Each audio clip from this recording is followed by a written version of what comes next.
డబ్బుల ప్రభావం ఏమైనా కాంగ్రెస్కి భారీ అడ్వాంటేజ్గా ఏమైనా మారిందా? అంటే వాళ్ళు కూడా వీళ్ళు చీరలు ఇస్తే వాళ్ళు కుక్కర్లు ఇచ్చినట్టున్నారు, వీళ్ళు 2500 ఇచ్చినట్టున్నారు, వాళ్ళు 1000 1500 ఏమి ఇచ్చారని అంటున్నారు. మరి ఏ లెక్కలేందో ఏ ఏరియాలు ఎంతెంత ఇచ్చినా మనకు తెలియదు, కానీ మొత్తానికైతే అందరూ పంచిరు, వీళ్ళు కొంత ఎక్కువ పంచి ఉంటారు. అంటే రియాలిటీ ఎలా ఉంటుందంటే అన్న, అధికార పార్టీ వాళ్ళు ఒక 500 ఎక్కువ ఇవ్వగలుగుతారు, ఎక్కడైనా ఉండేది అదే. ఇప్పుడు మీకు కొత్త ఎలక్షన్ కాదు కదా, బీఆర్ఎస్ పార్టీ ఉప ఎన్నికల మీద ఎదిగిన పార్టీ కదా. డబ్బు హుజురాబాద్ లో 6000 ఇచ్చి ఓటుకి కదా, ఓటుకి 6000. సరే అదన్న పోనీ అన్న, చివరి ఎలక్షన్ తీసుకుందాం, బీఆర్ఎస్ అధికారం కోల్పోయే ముందు మునుగోడు నిజానికి కోమటిరెడ్డి రాజగోపాల్ రెడ్డి గెలుస్తాడు, రియాలిటీ కోమటిరెడ్డి రాజగోపాల్ రెడ్డి గెలుస్తాడు. కానీ బీఆర్ఎస్ లో కూడా గ్రూప్ తగాదాలుండి బీఆర్ఎస్ వాళ్ళు కూడా ఇష్టపడని అభ్యర్థి మునుగోడులో బీఆర్ఎస్ పార్టీ ఎలా గెలిచింది ఆ రోజు? ఎలక్షన్ మేనేజ్మెంట్ కదా, అధికారం చేతిలో ఉండి కదా. అధికారం ఉన్నప్పుడు ఉండే అడ్వాంటేజ్ వేరు. అధికారం ఉన్నప్పుడు మా బయట వాడికంటే ఒక 1000 రూపాయలు పంచగలరు. రెండోది, అధికార పార్టీ వాడు చివరి ఓటర్ దాకా పంచడానికి ఆ స్కోప్ ఉంటుంది. వీళ్ళ డబ్బులు ఎక్కడెక్కడ టైట్ చేస్తూ ఉంటారు, పంచనివ్వరు. అభ్యర్థి దాకా సామాన్యుడి దాకా పోనివ్వరు ఒక చోట, కొన్ని ఏరియాల్లో అయితే. సో అడ్వాంటేజ్ ఆటోమేటిక్గా వీళ్ళకుంటాయి.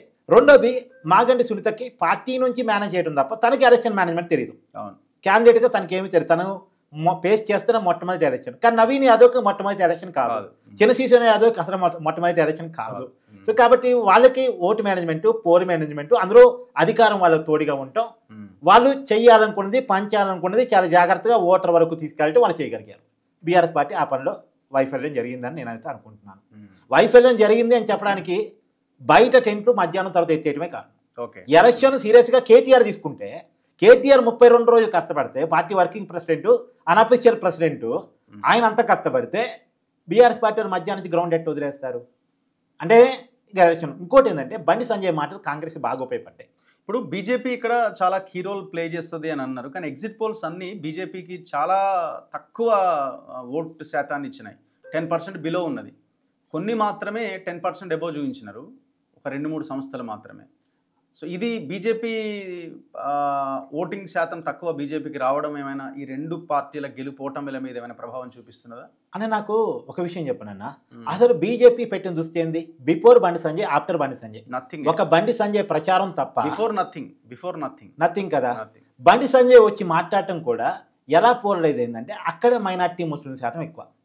దురదృష్టం ఏంటంటే, మొత్తం జూబ్లీహిల్స్లో 4 లక్షల ఓటర్లు ఉంటే 2 లక్షల ఓటర్లు ఓటేయడం కూడా చాలా కష్టం. ఇప్పుడు నేను 48% కదా అయింది కదా. అంతగా మనం అక్కడ పేరుకు 4 లక్షల ఓట్లున్నా నేను అనుకోవడం ఒక 3 లక్షల ఓట్ల వరకు ఉంటారేమో అక్కడ ఉండే రియాలిటీలో ఉండి ఉండొచ్చు. సో 75% అనుకుని ఇంకో 25% అసలు ఓట్లు వేయలే కదా. దాంట్లో సరే ఎంతనో ఉండనివ్వండి, దాంట్లో 1,00,000 అయితే ముస్లిం మైనార్టీసే ఉన్నారు కదా. ఆ ముస్లిం మైనార్టీ ఓటుని పోలరైజ్ చేయడానికి బండి సంజయ్ ఉపయోగపడ్డాడు. సహజంగా వాళ్ళలో కేసీఆర్ పట్ల ప్రేమ ఉంది, కాంగ్రెస్ పట్ల వ్యతిరేకత ఉంది. కాంగ్రెస్ ఆ విషయాన్ని గమనించి అజారుద్దీన్ మంత్రి పదవి ఇచ్చింది వాళ్ళని ఒకటి చేసుకోవడం కోసం. అదే సమయంలో బండి సంజయ్ వచ్చి మాట్లాడాడు, ఇంకేంలో వీళ్ళంతా ఈసారి కాంగ్రెస్ పార్టీ వైపు ఉందాం, ఎందుకంటే ఇది అధికారం మార్చే ఎన్నిక కాదు, కేంద్రంలో బీజేపీ ఉంది. బండి సంజయ్ వైఖరి ఇలాగే ఉంటే రేపొద్దున మనం ఇబ్బంది పడితే స్టేట్లో ఉన్న కాంగ్రెస్తో ఉన్న ఎంఐఎం కలిసి మనకి కాపాడతాయిదే అంటే వాళ్ళలో ఉన్న ఇన్సెక్యూరిటీ వాళ్ళని పోలరైజ్ చేసి కాంగ్రెస్ వైపు టర్న్ చేయడానికి ఉపయోగపడింది. ఇవన్నీ కూడా నవీన్ యాదవ్కి ముస్లిం వాళ్ళతో సంబంధాలు ఉన్నాయి. ఎందుకంటే గతంలో ఎంఐఎం పార్టీలో పనిచేశాడు, అదే ఏరియాలో తిరిగాడు కాబట్టి వాళ్ళతో ఉన్నటువంటి సంబంధాలు ఒకదానికి ఒకటి కలిసి వచ్చాయి. ఆయన చివరికి ఎలక్షన్స్కి వచ్చేపాటికి క్రమక్రమంగా ఒక పాయింట్కి ఒకటి తోడయ్యి మొత్తంగా కాంగ్రెస్ పార్టీ విజయానికి సహకరించి ఏం చెప్పాలి. మళ్ళీ చెప్తున్నాను, కాంగ్రెస్ పార్టీని నేను భుజానెత్తుకోవాలని, కాంగ్రెస్ ప్రభుత్వాన్ని భుజానెత్తుకోవాలని ఈ మాట చెప్పట్లే. కాంగ్రెస్ పార్టీ మీద వ్యతిరేకతుంది, ప్రభుత్వం మీద వ్యతిరేకతుంది, దాంట్లో నాకేమీ భిన్నాభిప్రాయం లేదు. కానీ BRS failures Naveen Yadav candidate plus Naveen యాదవ్ని గెలిపించబోతా ఉంది. ఇప్పుడు ఈ దొంగ ఓట్లు రిగ్గింగ్ జరిగింది అని నిన్న నవీన్ యాదవ్ ఈమె సునీత గారు కానీ అండ్ కౌశిక్ రెడ్డి కూడా గొడవ చేయడం, సో ఇదంతా దేనికి సంకేతం? అంటే ఓడిపోవటానికి కారణాలు ఎత్తుక్కోవటం. ఓకే, ఎలక్షన్ మేనేజ్మెంట్ ఏ రాజకీయ పార్టీ అయినా చేస్తుందన్న. గతంలో బీఆర్ఎస్ అధికారంలో ఉన్నప్పుడు ఫోన్ ట్యాపింగ్ చేసి మరి డబ్బులు పంచనీయకుండా చేసి అన్ని రకాల జాగ్రత్తలు తీసుకొని అవతల రాష్ట్రం నుంచి కూడా ఓటర్లు తెప్పించుకొని ఓటేసి గెలిచారనేటువంటి విమర్శ వాళ్ళ మీద కూడా ఉందిగా. సో ఎవరు ఏ రాజకీయ పార్టీ శుద్ధపోసు చెప్పండి? ఇక్కడ ఏ రాజకీయ పార్టీ శుద్ధపోసు కాదు. ఇప్పుడు బీజేపీ మీద రాహుల్ గాంధీ చేసే విమర్శ ఏంటి? ఓటు చోరీ జరుగుతుందనే కదా. ఓటు చోరీకి ప్రతి రాజకీయ పార్టీ పాల్పడుతుంది. ఎన్నికల్లో గెలవటం మాత్రమే ఇంపార్టెంట్, ఎలా గెలిచామన్నది కాదు అని ప్రతి రాజకీయ పార్టీ అనుకుంటుంది. యా సో గెలవటం కోసం చేసే ఎత్తుగడలో భాగంగా కాంగ్రెస్ పార్టీ ఏమీ చేయలేదు, పతిగానే ఉందని నేను చెప్పను. కాంగ్రెస్ పార్టీ చేసే ఎత్తుగడలు తన అధికారాన్ని ఉపయోగించుకొని చేయగలిగింది. కానీ దీన్ని బీఆర్ఎస్ విమర్శించే నైతిక హక్కు ఉందా అంటే, ఇదే దొంగోట్లు వేయించుకునే అవకాశం ఉంటే బీఆర్ఎస్ వేయించుకోదా? మేము వేయించుకోము, ఇలాంటి వాటికి మేము వ్యతిరేకం, డబ్బు పంచడానికి మేము వ్యతిరేకం, పట్టుచీరలు పంచడానికి మేము వ్యతిరేకం, కుక్కల్లో పంచడానికి మేము వ్యతిరేకం అని బీఆర్ఎస్ పార్టీ చెప్పగలదా? అయితే నేను ఓపెన్గా చెప్తున్నాను, రాజకీయాల్లో ఇవన్నీ నశించిపోవాలి, రాజకీయాల్లో ఇవన్నీ పోవాలి. ఇవన్నీ ఉండటం వల్ల జరిగేటువంటి నష్టం ఏంటంటే, నేను సామాన్యులందరికీ మీ ఛానల్లో ద్వారా చెప్పేది ఏంటంటే, సామాన్యులు ఎన్నికల్లో నించునేటువంటి హక్కును కోల్పోతాడు. ఇక రాజకీయ పార్టీలు టికెట్ ఇచ్చే ముందు ఎంత ఖర్చు పెట్టుకుంటామనే పదాన్ని అడుగుతున్నాయి. ఎంత ఖర్చు పెట్టుకుంటామని అడిగి టికెట్ ఇస్తున్నారంటేనే మీరు ఖర్చు పెట్టుకుని గెలవండి అయ్యా అని రాజకీయ పార్టీలు చెప్తున్నాయి. ఏ రాజకీయ పార్టీ అయినా కావచ్చు. కాబట్టి రేపొద్దున ఒక సామాన్యుడు మీరు జర్నలిస్టు రాజకీయాల్లోకి వెళ్ళాలనుంది, ఈ రాజకీయాన్ని సంస్కరించాలనుంది, ఎన్నికల్లో నిలబడాలనుంది, నించోలేరు. నేను చెప్తున్నా కదా, నించోలేరు. ఎందుకు నించోలేరు అంటే డబ్బు ఖర్చు పెట్టుకోవాలి. మిమ్మల్ని మీరు గొప్ప పని చేస్తున్నారో అందరూ అంటారు, రఘు మంచోడు అని అందరూ అంటారు, కానీ టికెట్ ఇవ్వడానికి ఎవరు ఇష్టపడరు. వాళ్ళు ఇయ్యరు, జనాలు కూడా ఇయ్యరు. జనాలు కూడా జనాలు ఇయ్యరు. కానీ సామాన్యుడికి ఎన్నిక దూరం అవుతుంది. డబ్బులు ఉన్నోడికి రాజ్యాధికారం అప్పచెప్తున్నాం. నిన్న అందశ్రీ గారు చనిపోయారు. అందశ్రీ గారు లాంటి వాళ్ళు పాటలు రాయటం ద్వారా, పోరాటాలు చేయడం ద్వారా మనం తెలంగాణ సాయుధ పోరాటం సాధించుకుందంటే పెత్తనాన్ని భూస్వాముల నుంచి సామాన్యుడు తీసుకొచ్చుకున్నాం. మళ్ళా తీసుకుపోయి డబ్బులున్నోడికి అధికారాన్ని అప్పచెప్తున్నాం. అధికారం అంటే డబ్బులున్నోడిదే అనే కాడికి మనం అధికారాన్ని తీసుకుపోయి అప్పచెప్తున్నాం, కేవలం మనం తీసుకునేటువంటి 1000-2000 కోసం. మళ్ళీ ఇప్పుడు ఎలక్షన్లో పంచే డబ్బుతో వీడి జీవితం అయినా బాగుపడుతుంది అంటే అది కూడా లేదు. ఇప్పుడు వాడు ఆస్తులు రాసిస్తే రాపించుకుని ఓటేసుకోండి, కానీ వాడు ఇచ్చేది ఎంత? 1000, 2000, 2500, 3000, అంతకుమించి ఇవ్వడు కదా.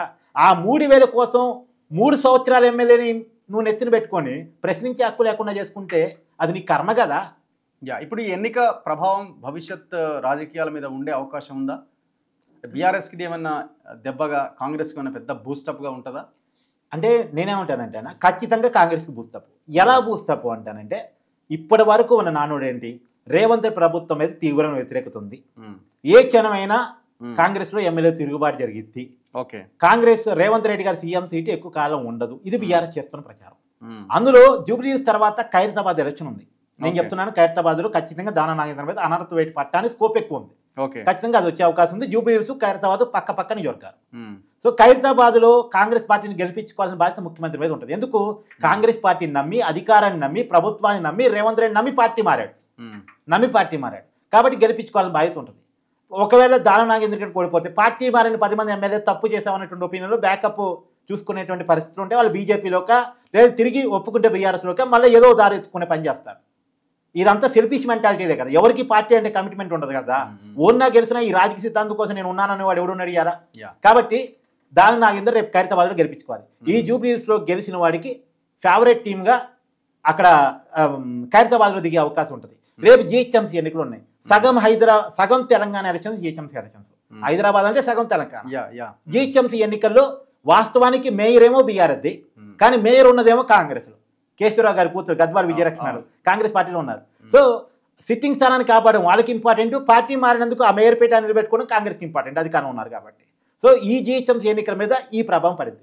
సరే, జిల్లాలో జరిగే లోకల్ బాడీ ఎన్నికల మీద ఈ ప్రభావం పడితే నేను చెప్పను, కానీ ఖైరతాబాద్ మీద పడింది, జిహెచ్ఎంసీ మీద పడింది. కాబట్టి ఆ మేరకు ఈ ఎలక్షన్ చాలా ఇంపార్టెంట్. ఇప్పుడు 2 ఎలక్షన్స్ వచ్చే అవకాశం ఉండొచ్చు, ఒకటి ఖైరతాబాద్, ఒకటి స్టేషన్ అంటే స్టేషన్ గన్పూర్ మీద ఈ ఇంపాక్ట్ ఉంటుందని నేను అనుకోను, కానీ రూరల్ కదా, రూరల్ కాబట్టి అది డిఫరెంట్గా ఉంటుంది.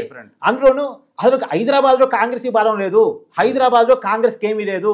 ఆ సికింద్రాబాద్ కంటోన్మెంట్ రిజర్వ్ స్థానం కాబట్టి గెలవగలిగానే ఉంది తప్ప మిగతా ఈ ఏరియాల్లో జూబ్లీహిల్స్, బంజారాహిల్స్, మిగతా జిహెచ్ఎంసీ పరిధిలో ఎక్కడ కాంగ్రెస్ బలం లేదు అనుకుంటున్న టైంలో ఇక్కడ గెలవటం ఖచ్చితంగా కాంగ్రెస్ బూస్టప్. రేపు ఖైరతాబాద్లో ఫేవరెట్ టీమ్గా కాంగ్రెస్ దిగే అవకాశం ఉంటుంది. Anyway, thank you very much Karthik. Thank you very much. So ఇది కట్టా కార్తీక్తో స్పెషల్ ఇంటర్వ్యూ. చూద్దాం ఎల్లుండి రిజల్ట్స్. మన తొలి వెలుగులో కూడా ఉదయం 7 గంటల నుంచి 6 గంటల నుంచే రిజల్ట్స్కి సంబంధించిన full updates, not only Jubilee Hills by election, Bihar ఎన్నికలకు సంబంధించిన రిజల్ట్స్ కూడా మీరు ఎప్పటికప్పుడు చూడొచ్చు. చూస్తూనే ఉండండి మన తొలి వెలుగు.